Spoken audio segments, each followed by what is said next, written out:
इसके लिए जिस वाणी से नाम जप कर रहे हो यदि झूठ बोलोगे, अरे आश्चर्य होता है, झूठ बोल करके तुम सोच रहे हो हम संभाल लेंगे।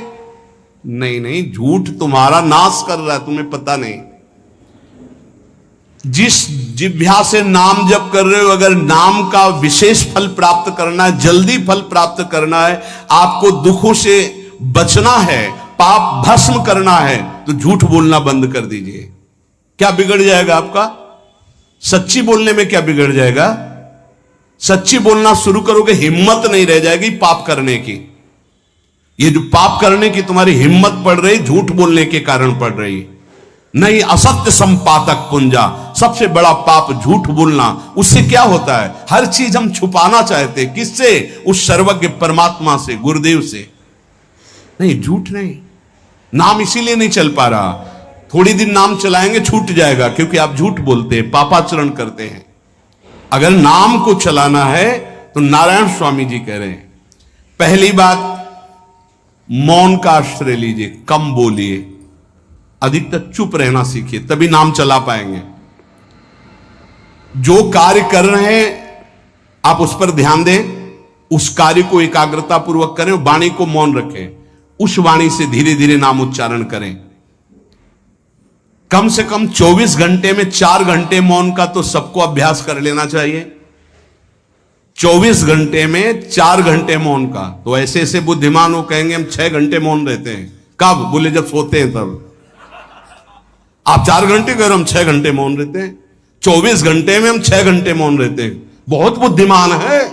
बोले आप 4 घंटे कहते हो, हम 6 घंटे मौन रहते हैं। तो कब आप मौन रहते हैं? बोले जब सोते हैं तो 6 घंटे सोते हैं, मौन ही रहते हैं उस समय। मौन जागृत की कह रहा हूं, 4 घंटे का। नारायण स्वामी के बहुत बड़े महापुरुष हुए, तुम 4 घंटे मौन का अभ्यास करो। ऐसा निकालो 2 घंटे, 2 घंटे करके 24 घंटे में 4 घंटे मौन। उस समय हम किसी से बात नहीं करेंगे, नाम जप करेंगे। कार्य करो, कार्य करने के लिए मना नहीं कर रहे हैं। कम बोलो। आजकल लोग अपनी जीवनी शक्ति को बोलने के द्वारा बहुत नष्ट कर रहे हैं, व्यर्थ की बातें करते रहते हैं। 4 आदमी चल रहे हो, आप पीछे चलिएगा, सुनते, बेमतलब की बातें। नाम जब नहीं होगा वो डिलीट नहीं होंगी, वैसे ही बनी रहेंगी, अगले जन्म के लिए तैयार हो रहा है। इसलिए नाम यदि सिद्ध करना है, नाम का फल लेना है, नाम का आनंद लेना है, तो वृथा भाषण बंद करो, बेकार की बात बंद करो। जितना कम बोलने से काम चल जाए उतना। सामने वाले को बोलने दीजिए, आप बीच में नाम चल रहा है जी, नाम चल रहा है। जब कोई आवश्यक बात हुई, पवित्र शब्द बोल दिया, नहीं चुपचाप सुनो।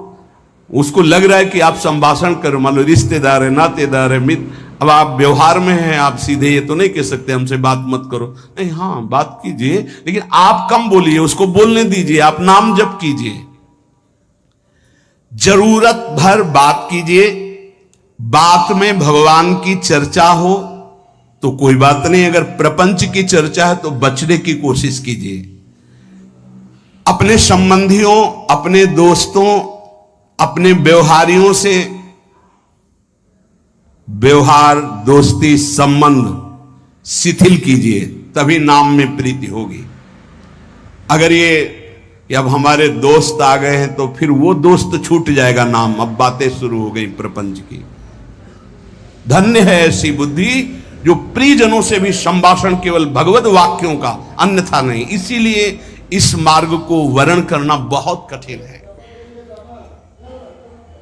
एक ऐसा तुम्हारा निवास स्थान होना चाहिए अलग, जिसमें अपने रिश्तेदार, नातेदार, व्यवहारियों का प्रवेश ना हो।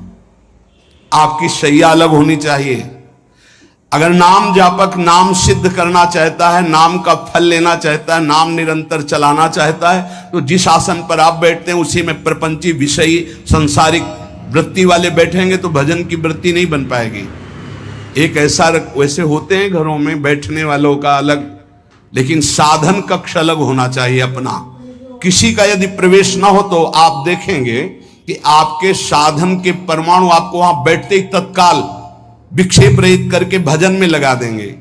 अगर घर में ऐसा कुछ ना हो तो एक आसन अपना अकेला रखिए, जिस पर आप शयन करें वो आसन केवल आपका ही होना चाहिए। अगर वो सार्वजनिक बैठने के लिए ही है, ऐसी व्यवस्था नहीं, तो आसन समेट कर अपना अलग रख दीजिए और दूसरे आसनों पर बैठा लिए, फिर वो आसन हटाकर जब आप शयन करें तो आपका आसन होना चाहिए। इसका बहुत बड़ा प्रभाव पड़ेगा। कोई भी ऐसा दृश्य या पुस्तक ना पढ़ें जो वासनात्मक हो और प्रभु के नाम से आपको विमुख कर दे। अखबार आदि, समाचार आदि, ये हमारे चिंतन को नष्ट करते हैं। अगर नाम जप करना है, निरंतर नाम स्मृति बैठालनी है, एक घटना कई मिनट तक विक्षेप देती है। ऐसा हुआ, कैसे लोग हैं, और उसमें तो समाचार ही हो रहे हैं, सैकड़ों बातें हो रही, पेपर है तो सैकड़ों बातें लिखी हैं, क्या क्या, अब वो सब दिमाग में भर गई। इतना व्यसन है किसी किसी को पेपर पढ़ने का, समाचार पत्र पढ़ने का, कि सुबह होते ही वो विरह में रहते हैं कि पेपर आ जाएगा। आया नहीं, मिला तो ऐसी एकाग्रता से पढ़ते हैं जैसे वेदांत चिंतन करने वाला वेदांत चिंतन। चश्मा लगा, चाय रखी, ठंडी हो रही, उससे मतलब बीच बीच में चाय और चश्मा से और पूरे दिमाग में वही। अब क्या करेगा, जो पढ़ा है उसका चिंतन बनेगा, वही बोला जाएगा। अब जहां चार मिले तो तुम्हें पता है, उत्तर प्रदेश में ये हुआ, मध्य प्रदेश में ये हुआ, चर्चा दिमाग। नाम जापक पूज्य श्री नारायण स्वामी कह रहे हैं, अखबार पढ़ना, दुनिया भर की प्रपंच की जिसमें बातें हैं, ऐसे समाचार, ऐसे टेलीविजन देखना, ये तुम्हारे हृदय में नाम नहीं चलने देंगे, तुम्हारी स्फुरणा को गंदी कर देंगे, बेकार का वक्त खराब होगा। इसलिए अगर आपको पढ़ना ही है तो धार्मिक ग्रंथों को पढ़िए, अपने इष्ट संबंधी ग्रंथों को पढ़िए नाम जपने के लिए। किसी को कभी वचन न दें।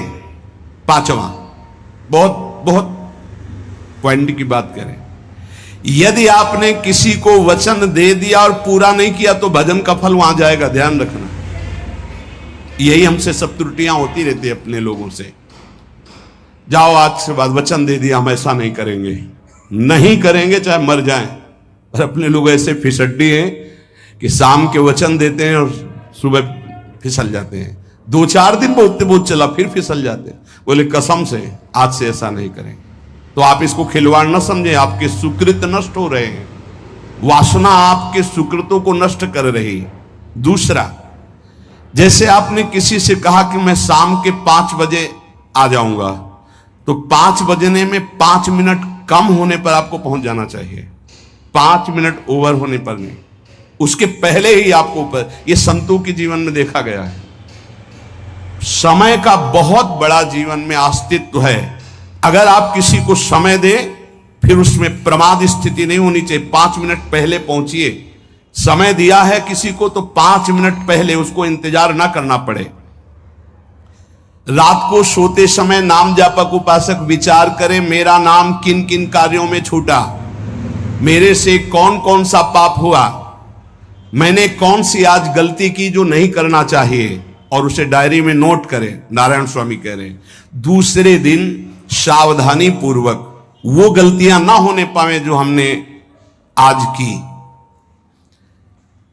जब उपासक सत्य बोलना स्वीकार करता है तो उसके हृदय में डर जागृत हो जाता है। ध्यान रखना, डर ये माया के द्वारा प्रेरित है।